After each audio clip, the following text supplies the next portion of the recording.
we get questions all the time. You know, what's the difference between the irons and the driver? I bet we've got that question 1,000 times over the years. Yeah, absolutely. What's the difference? Well, the main difference is starting right away with the setup. If you don't know how to set up to hit the shot that you're trying to hit, you're going to struggle. You know, I'll start with the iron and then we'll go into the driver, right? So iron swing, the basics, the feet are outside hip width. So you have a little more of an A-frame. You're going to see in a minute the driver's going to be a little bit wider. Ball position, slightly forward of center with an iron. With the driver, it's going to go way up. Again, we'll get to that in a second. But basically just a neutral spine. You're not trying to tip too far one way or the other, and your hips are pretty level. If you just let your arms hang under you, kind of mid-body, let your arms hang under your shoulders, and from this angle, if I just let my right hand release and it should come back about in the same spot, I'll normally have about one hand width here. And then depending on how long your arms are and your body proportions, but you know, a lot of times if I tell people to get your fingertips just at the top of your kneecaps and bend from the hips, get you in a pretty good spot with the irons. Now, those are all very neutral setups, right? You can find golfers do different things. Hall of Famers that do different things. But those are neutral setups. Now, if we carry that on to the driver, and I'll just do it here to the side cam, wider stance, okay? I still want my pelvis to be pretty much in the middle of my stance. I don't like to see it this way. Certainly don't want to see it back this way. With very small variation right in the middle of the stance. Ball's going to be more forward, right? As we talked about before, I like to see the club kind of be middle of the body. So if the ball's forward, club's middle of the body, there's going to be some angle there. Yeah, just point the butt of the club at your belt buckle. You don't want to get out here and get into this habit because we're not trying to have shaft lean with this club anyway. That's right. We're going to get in the middle, and in the swing, we're going to shift forward, and it's going to be lined up. Okay, because I've got my right hand lower, there's going to be tilt in my shoulders. I don't want to get into this habit. I don't want to get into this habit. I just want to be neutral. Ball position is going to create a lot of the tilts. A big thing to watch out for, however, is getting used to facing the ball like you were just doing with the 7-iron. If I take my 7-iron stance and just face my driver, now my right hand is really high, and now I'm going to be very steep bias coming down, which is a killer for this club. If you haven't subscribed, please do. It helps the channel a lot. It helps us make better content to help you play better golf. So give that a shot. Also, we got more free training down below in the first pinned comment club. Yeah, you gotta get your body position set and then just slide the club head up there without manipulating the body position. That way you can stand square basically with the driver and have the ball forward without, like Mike said, facing it, which opens you too much. I've even had some players have really good success with, especially players that are great iron players, just adopt the iron setup even though the ball's up there teed up. They just had the club a few more inches behind the ball. Or you could just because set they it. just couldn't get out of this habit of facing it. Yeah, you could set it back there behind it and just shift it forward a couple inches just with the club head. It's a really good way to do it, actually. Yep. Okay, so with the setup dialed in, those are the main differences. The stance width, ball position, all those are pretty significant differences. Next, we want to look at how the backswing progresses. It's very similar. Yeah, not too much different. You're having a little bit, probably a little more aggressive shift off the ball with the driver. You're trying to hit it harder. The stance is wider. You might get a little more mass going off away with the driver than the iron. Yes. But I'm going to say for all intents and purposes, I've been trying not to say that because someone gave me a hard time about that. For the most part, it's going to be very similar motion in the backswing with both. Again, a little more weight shift. You might wind up a little bit more with the driver. You just make it a bigger swing. It's a longer club, but in your mind, fairly similar motions. Nothing. You don't need to really have two different swings here. And we'll talk about the two different backswing. setups for sure. But we tell golfers all the time that the driver swing, when you look at the best players in the world, the driver swing is just a bigger version of what they do. You'll see more rotation. You'll see a little more shift off the ball. You'll just see bigger movements because we're trying to go much faster. So it's more of a wind-up. Now let's get to the downswing. Let's get to the downswing. So with the irons, we're trying to have a descending blow on the ball, the driver ascending, right? Down versus up. So, the goal in mind with the irons is to, at impact, I stole this from Butch Harmon 100 years ago, and I just thought it was so good I never forgot it.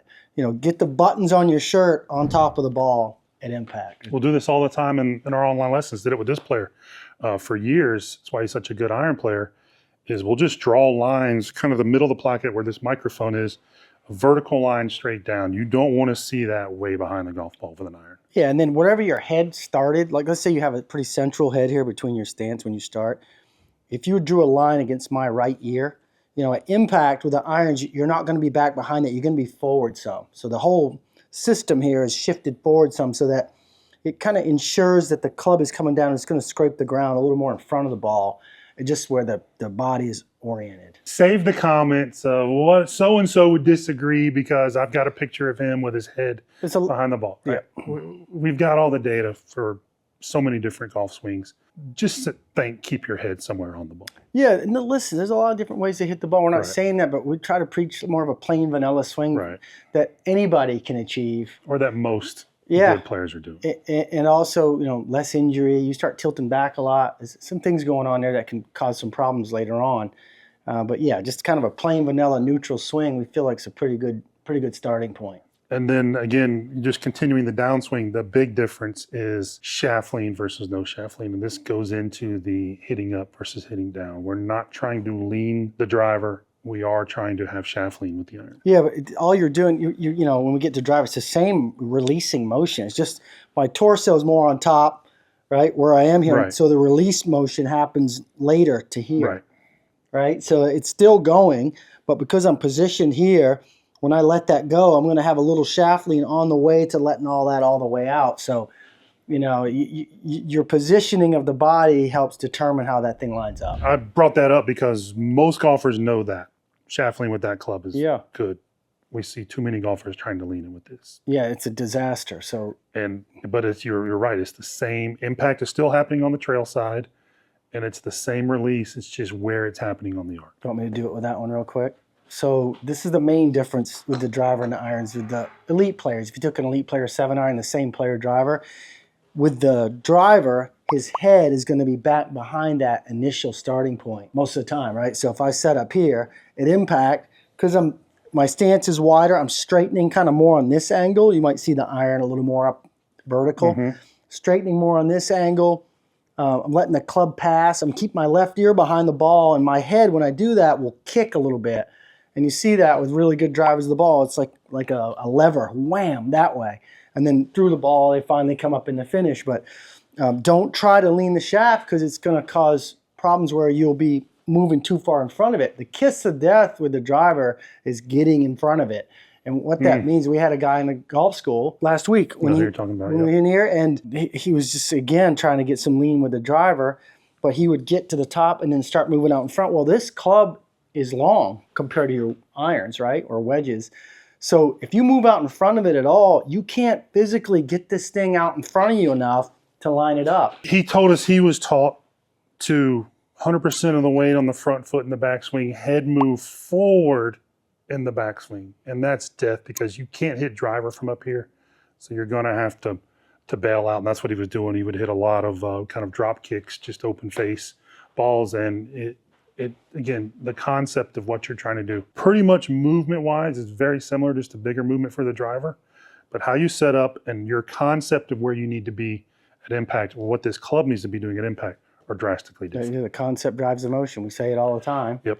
When you upgrade your concepts, better information in your brain, which you can apply to your golf swing. So just knowing is half the battle, right? That was one of those after-school specials. Exactly right. So we've got our impact bag, and you can still get this on our website and our store.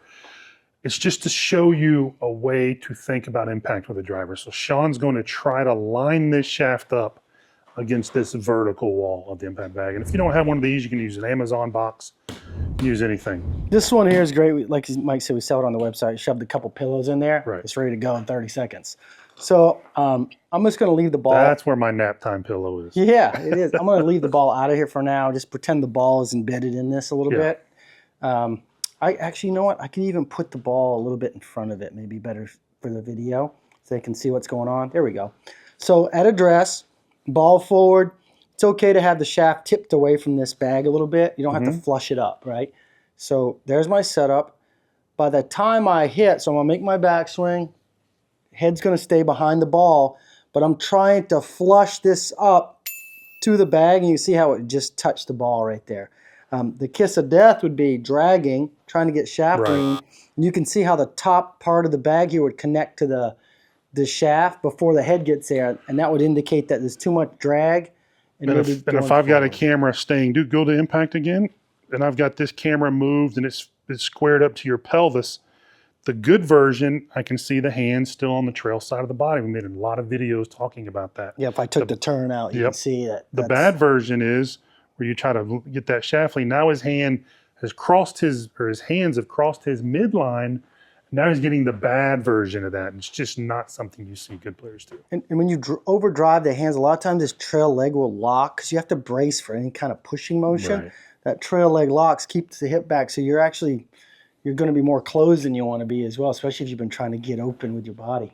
So that's a concept, and I've watched Sean do that drill ad nauseum with just getting used, making your full motion and getting used to coming down and have it lined up. Because I watched him for a while have to adjust. He just kept coming in, old habits, right? It took me forever. Until you can get into the habit of lining it up without having to adjust it.